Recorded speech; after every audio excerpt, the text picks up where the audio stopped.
Alison, thank you very much for coming in and recording this.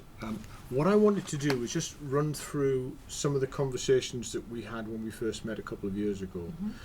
I was very impressed that you really from a very young age had worked out that there was something happening in your family as far as cancer was concerned. Can you just tell me about that again? All of my female relatives have died in their late 30s or 40s with different sorts of cancers, breast or womb. And everybody at the time said that it was environmental. I mean, a lot of these people were pairs, husbands and wives. So why is it that all the women have died? And everybody said I was mad, but I was convinced that it was a genetic problem as well. Now, you're only a teenager then, so... Yes, about 16. Yeah. You went off and became a teacher. Yes. And then what happened? Tell me what happened when you got to your 30s. When I was 30, I had breast cancer in the side, and I had the nodes removed later because at the time they were clear, so I had to do them another year.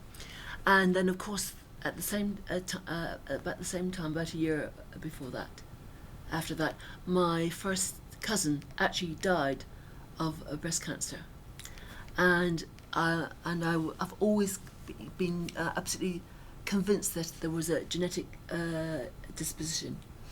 So you then started having regular checkups on the other breast. Yes.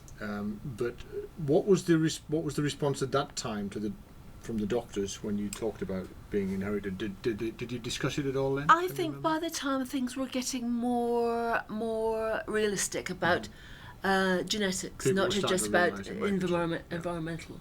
Yeah. Yes, I think so. But I've always been very strong because I was always certain that it was going to be mostly genetic. But nothing was actually done then until 2 years ago, which is obviously many years have now passed. Yes.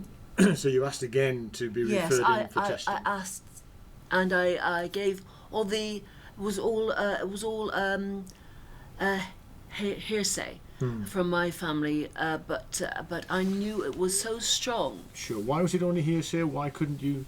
Well, because details? you know what somebody says, you don't know where the doctor is or what time they're doing this. And lots of these people were long passed away, so you couldn't go back to them. Yes. And they were from the southwest of England, as I recall.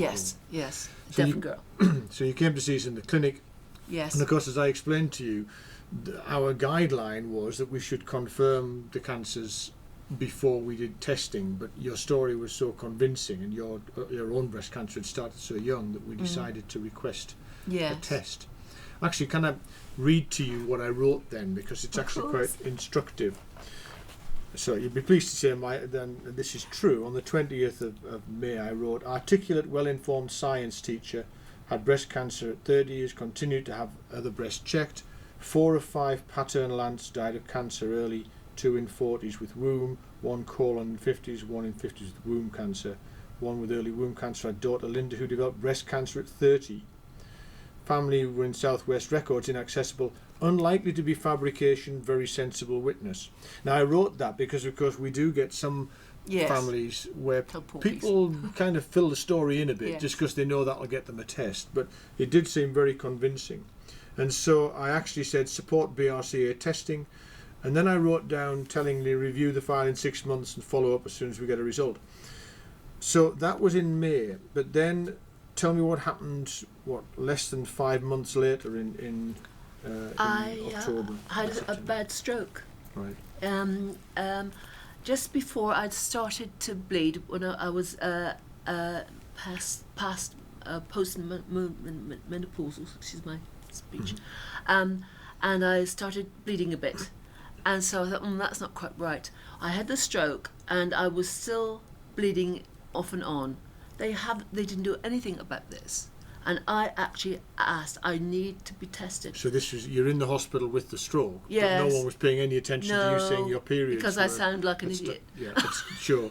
And your periods just started again and no one made the connection exactly. at all. So in the end, I actually made such a fuss And they said, okay, we'll better do it then. And they did an ultrasound examination of your Oh, pelvis. I could see them and as on soon the as you screen saw- because yeah. the masses were there. I think Yeah. it was two Yeah. quite large Yeah.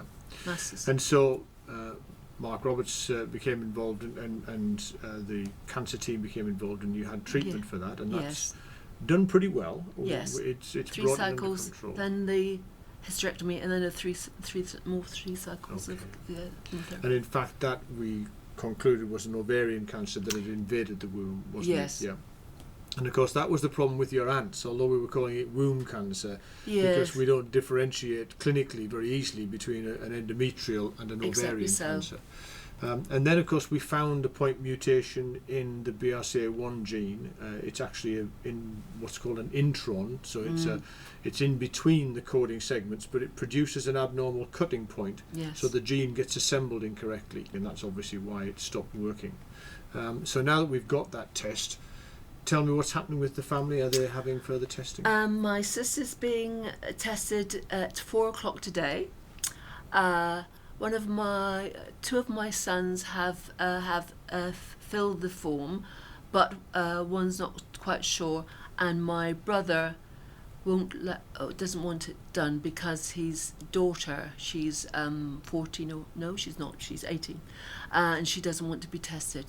I wish she would think about it because genetics has been is so much more well done now, and we can actually Sure. save lives. I guess now. you can see from his point of view, it's a terrible burden to know Yes. that he carries that gene, and so he's Yes. sort of, and is often the case. People would rather not know, but I I can know. also see your anxiety that if they don't respond to it, Because if this had been done earlier, sure, I would at least be able to be a teacher still. yeah, because I could be more useful. I'm a realist.